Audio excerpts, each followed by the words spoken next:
आज का जो विषय हम चुनने जा रहे हैं वो विषय है सच्चाई। सच्चाई किसकी?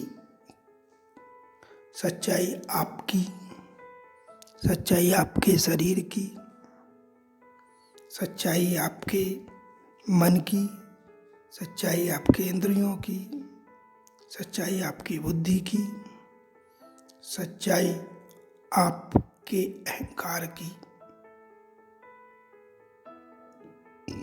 या सच्चाई उस ईश्वर की जो सर्वव्यापी है लेकिन उसकी कोई पहचान नहीं, कोई दिखाई नहीं देता। वो कैसा है, कहाँ है, उसकी सच्चाई। सच्चाई को जानने के लिए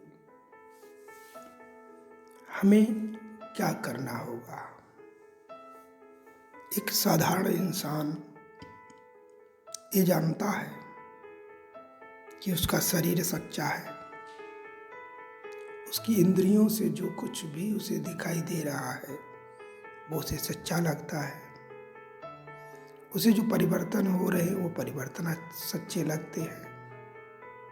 उसको दुख सच्चा लगता है, उसको सुख सच्चा लगता है, उसको समाज में जो घटनाएं घट रही वो सब सच्चा लगता है।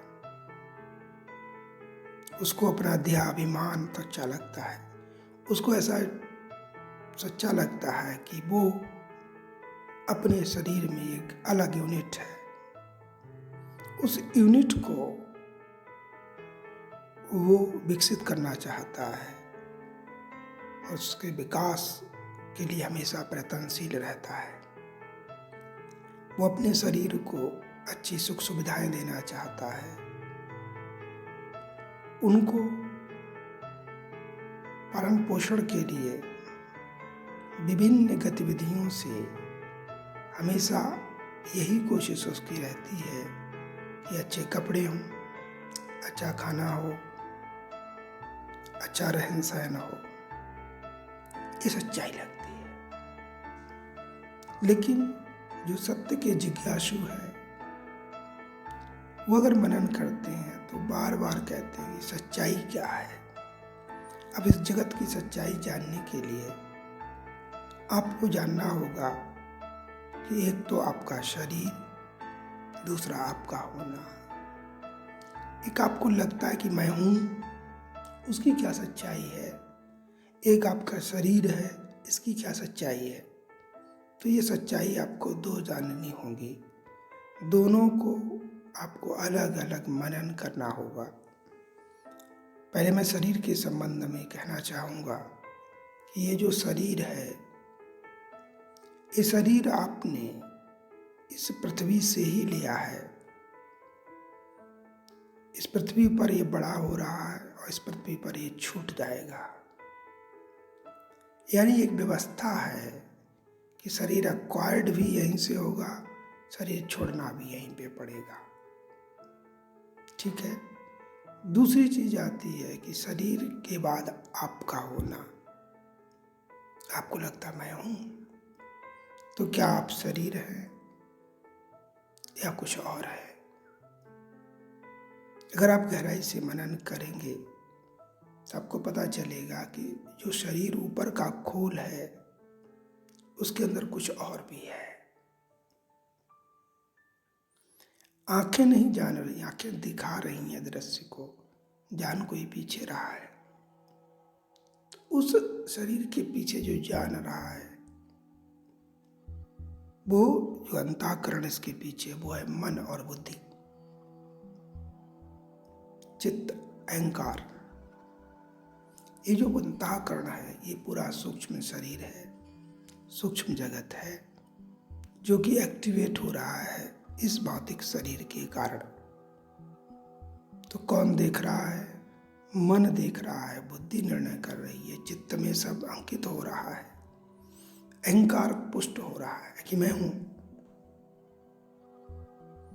अब आपको जानना होगा कि जो देख रहा है, जैसे आपको लगता है मन देखता है, क्या मन को भी कोई देख रहा है? मन के भी पीछे कोई है।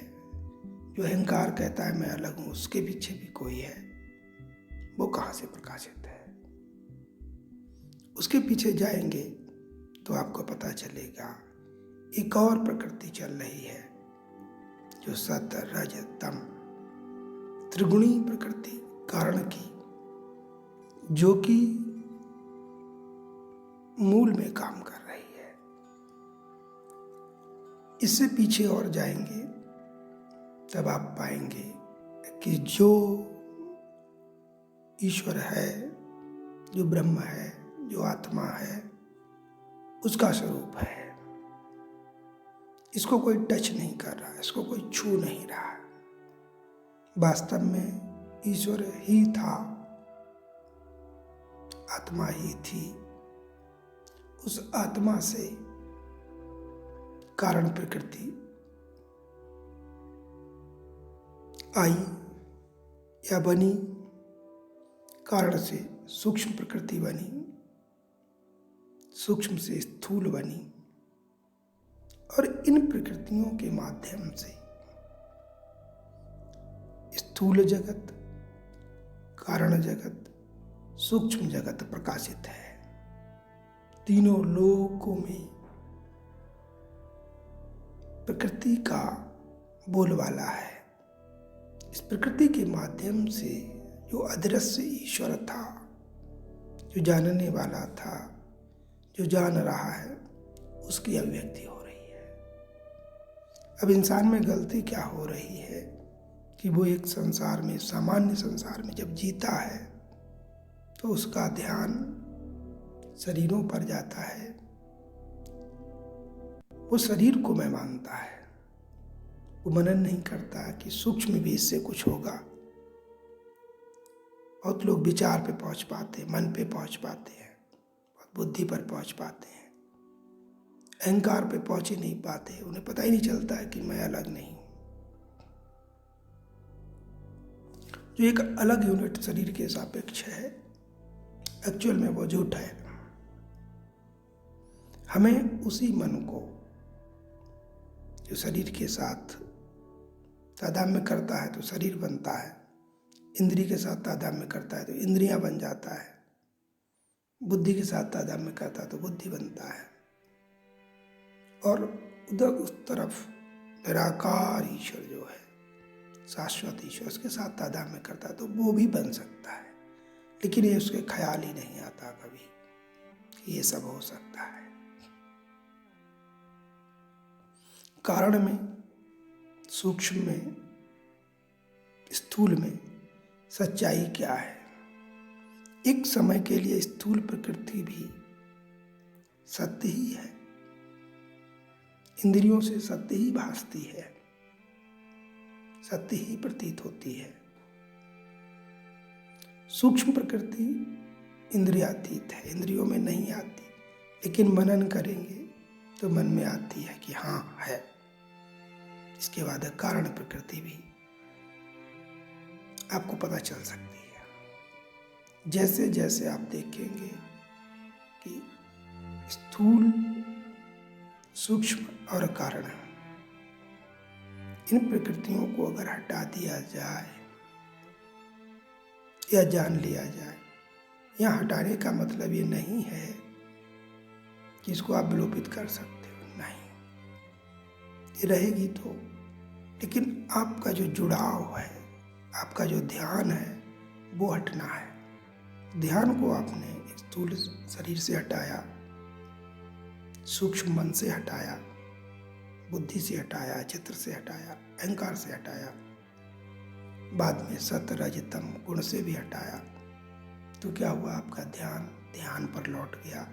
आपका ध्यान उस शाश्वत चीज पर लौट गया जो परमानेंट है। जब उस परमानेंट पर ध्यान पहुंचता है तो ये सच्चाई बताता है कि सत्य है। यहाँ सत्य भासता नहीं है, यहाँ सत्य महसूस होता है, सत्य अनुभव होता है। सत्य को सत्य ही जान रहा है। ध्यान जब ध्यान पर लौटता है तो ध्यान से, चूंकि ध्यान जो है वो आपका गुण है, या आपका मतलब है उस चेतन का गुण है जो सर्वव्यापी है, सर्वांग सम है, सर्वशक्तिशाली है, सर्व समर्थ है, जो कुछ भी चल रहा है, जो कुछ भी है, एक तत्व का कमाल है। वो तत्व जिंदा तत्व सभी का एक है। जितने भी शरीर हैं, वो शरीर पशु पक्षी हों, रेप्टाइल्स हों, कीट पतंगे हों, मनुष्य हो, स्त्री हो, पुरुष हो, बच्चा हो, बूढ़ा हो, सभी कुछ उसी जिंदा तत्व में चल रहा है। इंसान को अनुसंधान ये करना है कि जो शाश्वत जिंदा तत्व है वो कभी नहीं बदलता और वो कभी कुछ रखता नहीं। वो हमेशा जानता है, बस मैं जान रहा हूं। इसके अलावा ना उसमें कोई याद होती है, ना उसमें कोई कल्पना होती है, बस होता है। जो सर्वशक्तिमान है वो केवल है। इसका उसके नीचे की प्रकृति जो है, उस प्रकृति बदलती है, कारण बदल सकती है, सूक्ष्म बदलती है, स्थूल बदलती है। परिवर्तनशील कौन है? प्रकृति। आप किसे बदल देते हो? अपने आप को। गलती है आपकी हो रही है। मूल गलती, आपके शरीर में दर्द हुआ, आपने बोला मुझे दर्द हुआ। आपके मन को बुरा लगा, आपने कहा मुझे बुरा लगा। आपकी बुद्धि में कुछ नहीं समझ में आ रहा है, आप क्या करें? मुझे समझ में नहीं आ रहा है। आपका अहंकार मरेगा, आप कहते हो मैं मरूंगा। आपके अंदर बहुत चंचलता, रजोगुण ज्यादा है, आप कहते हैं मुझे परेशानी है, मुझे बहुत उत्सुकता है सब करने की, मुझे बहुत आलस है। तो क्या करते हो कि आप जो हो वो निराकार हो, जिसके साथ जुड़ते हो वही प्रकाशित होता है। अगर आप कारण प्रकृति के साथ जुड़ गए तो कारण प्रकाशित होता है, सूक्ष्म के साथ जुड़ गए तो सूक्ष्म प्रकाशित होता है, स्थूल के साथ जुड़ गए स्थूल प्रकाशित होता है। फिर जो आपकी यादें बनती हैं वो क्या है कि उनके परिवर्तन को तुम अपना परिवर्तन समझते हो। ये मूल गलती है। आपको मनन करना, ध्यान के द्वारा जब आप ध्यान में बैठते हैं तो शरीर शांत होता है, मन शांत होता है, इंद्रियां शांत होती हैं और धीरे धीरे आपको पता चलता है कि आपका अहंकार भी शांत हो गया। आप इन सब के पार चले जाते हैं, ट्रांसेंडेंटल स्टेट में पहुंच जाते हैं और अल्टीमेटली आप खुद ही पर पहुंच जाते हैं। जब खुद आप खुद पर पहुंचते हैं तो उस टाइम आप खुदा होते हैं। यही मंजिल है, यही सच्चाई है। आपको कोई मार नहीं सकता, आपके मारने का कोई प्रावधान है ही नहीं। इस संसार में ऐसा कोई औजार नहीं बना जो आपको मार सके। यहाँ आपका शब्द का मतलब है वो असली मैं है, उसकी बात की जा रही, जो एक है, जो सभी का एक है, जो शाश्वत है, जो रहता ही है, जो न खाता है न पीता है, न उठता है न बैठता है, न जाता है न आता है, सर्वव्यापक है। वो हो तुम। आपका शरीर भी इस सर्वव्यापक से जुड़ा हुआ है। पूरी सृष्टि उसके अंदर है, पूरा ब्रह्मांड उसके अंदर है। आपके अंदर भी जो जिंदा चैतन्य है ये भी वही है, लेकिन दुर्भाग्य से आप इसे शरीर के साथ जोड़ते हैं और शरीर को मैं मानकर जीते हैं। आपको इतनी समझ होनी चाहिए कि शरीर को बचाया नहीं जा सकता, आपको हटाया नहीं जा सकता।